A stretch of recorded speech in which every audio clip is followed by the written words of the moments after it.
Josh Hennig filling in for Mike Gill here on the Sports Bash. Football at 4, powered by the Inside the Birds podcast, as it always is every day here on 97.3 ESPN. Eagles, Bengals tonight. Coverage begins at 6:30 p.m. And Mel Reese and Mike Quick calling all the action for preseason game number 1 here on 97.3 ESPN. And right now, joining us as he does each Thursday, Andrew DiCecco, InsideTheBirds.com. He covers the Eagles all throughout the year, and he is keeping a close eye on the different position groups tonight in preseason game number 1. Andrew, welcome in. How you doing today? Hey, Josh, I'm doing well. How about yourself?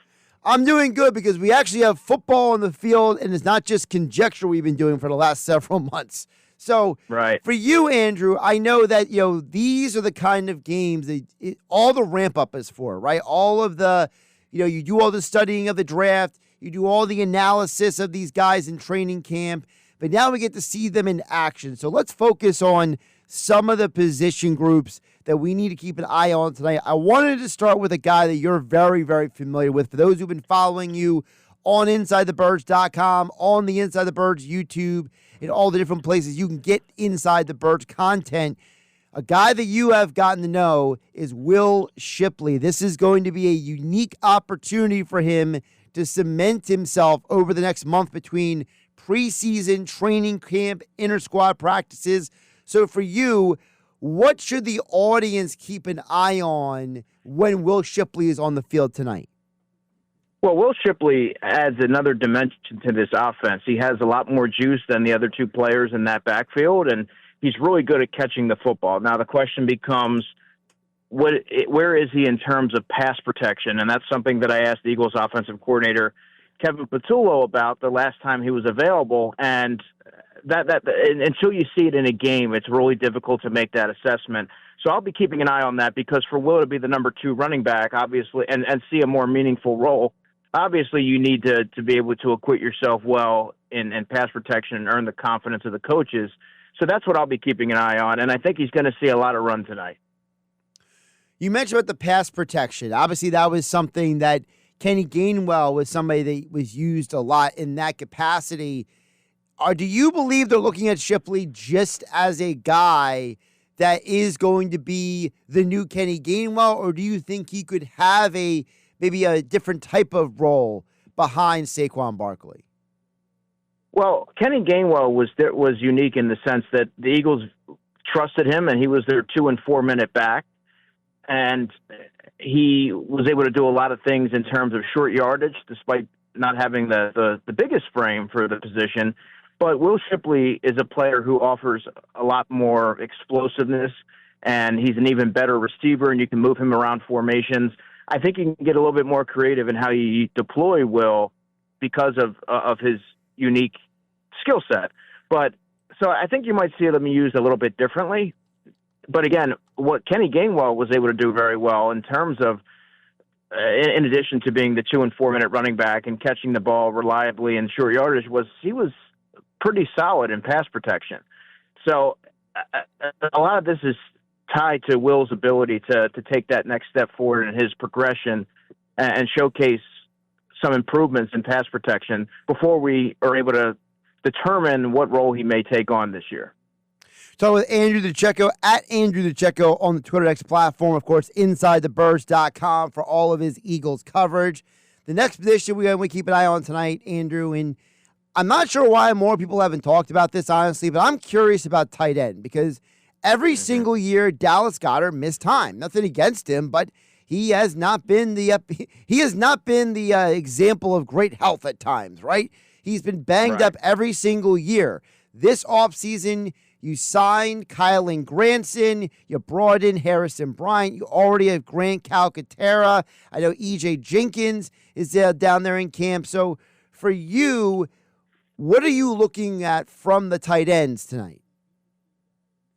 You know, I'm looking to see somebody really step up and make some noise here, because in training camp it's been a mixed bag. Harrison Bryant hasn't really flashed like we were expecting to see, because he had in the past. Kylan Granson, I think, of that group has made the most impression, the most impressions throughout camp. And he does have a wide-ranging skill set where he can be an H-back, you can line him up in the backfield, you can line him up out wide. He's also a really good special teams player. But and then E.J. Jenkins he missed a couple days with a hamstring, and then he caught a couple passes in team drills. So no one's really emerged from the pack there. That's where the games are going to be the ultimate separator, in my opinion. But I've always been of the belief that they could be vying for a position that may or may not even exist. I'm not so sure the Eagles would even carry that many tight ends on the roster because they had a lot of success last year carrying two and then elevating one from the practice squad. But of that group, I think Kylan Granson's kind of interesting.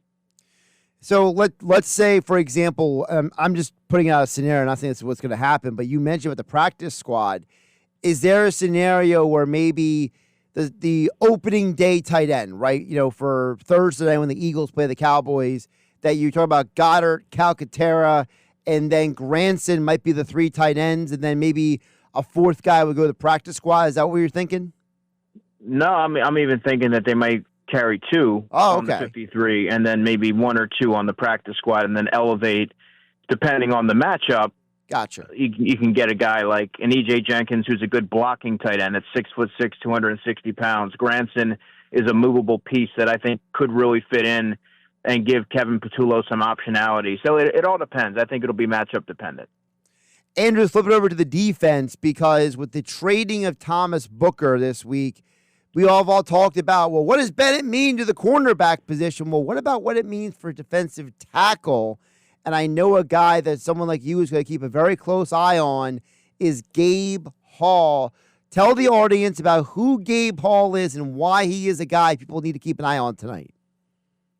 Yeah, and I've said this a few times since the trade happened, but if you're the Eagles, you don't move off of someone like Thomas Booker IV, a player who likely would have made the team and been the fifth defensive tackle, may have even been the fourth to start while Ty Robinson continues to grow, unless you're confident in the development of Ty Robinson or Gabe Hall, because Byron Young's another young defensive tackle, but he's working through a groin injury, and he was when the trade was made. So that, to me, suggests that the Eagles are seeing what I've been seeing through the 10 practices, and that Gabe Hall has flashed. He's been in the backfield a couple of different times. He's 6'6", 295 pounds. He's a rangy guy, athletic, and I think that he's made a noticeable difference in year two. He didn't really flash a ton last preseason, but I think that he gives the Eagles some optionality there.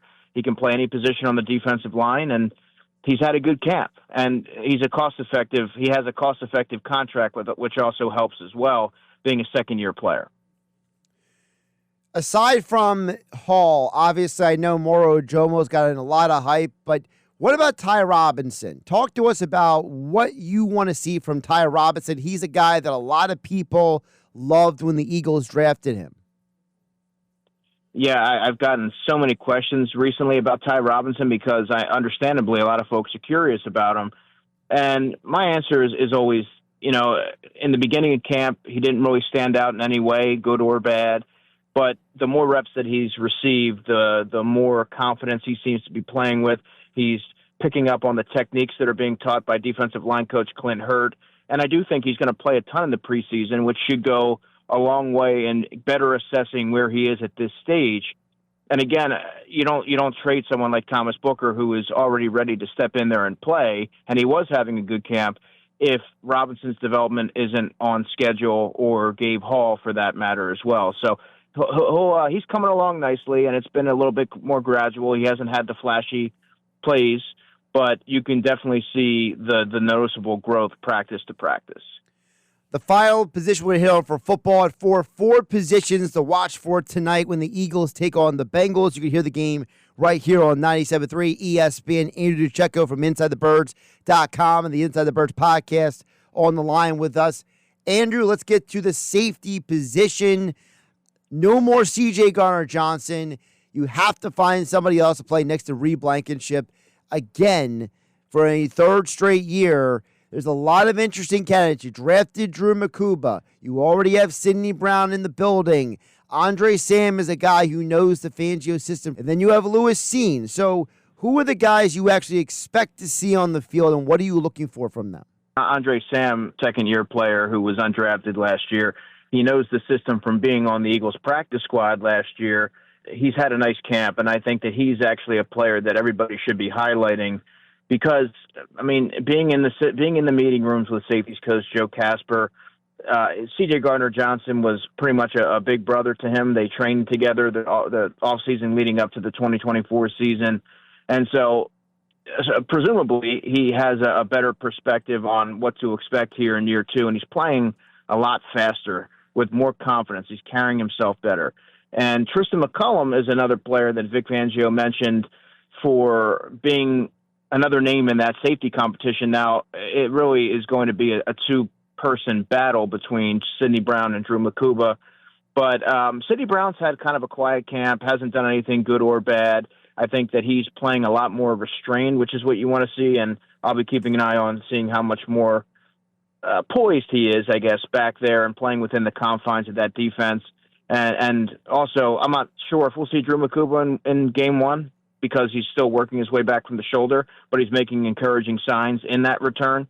But that's a player that I fully expect to start. And then the reserve positions being between Andre Sam and Tristan McCollum, which are two guys that everybody really should be keeping an eye on in this game because they both had some bright moments in training camp. And also, Tristan McCollum was a guy that Fangio had mentioned in previous press conferences as a guy to look at as part of that safety group. He was a guy who came into games last year for the safety position.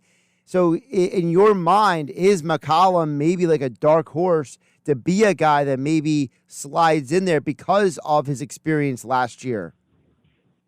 Not as a starter, but as somebody who I think could really be a depth piece here, and he is really good on special teams. I feel like a lot of folks have sort of written off Tristan McCollum, or they maybe have a perception because of the lasting memory of him, trailing on that touchdown in the Super Bowl. But he can absolutely play, and I've seen and I've talked to Tristan many times over the past couple of years, gotten to know him.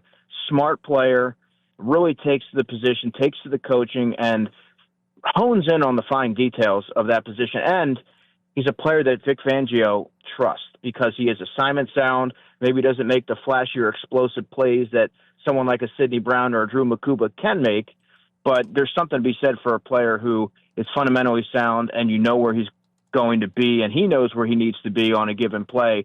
So I would just caution folks who want to write him off because he's a player that the Eagles like. Follow him on Twitter X for all of your Eagles coverage at Andrew DiCecco, all of his coverage at InsideTheBirds.com. And make sure you like, subscribe, and download to the Inside the Birds podcast wherever you get your podcasts. Andrew is up there tonight at Lincoln Financial Field for the game. Andrew, great stuff today. Appreciate you jumping on. We'll talk soon. You bet. Have a good one.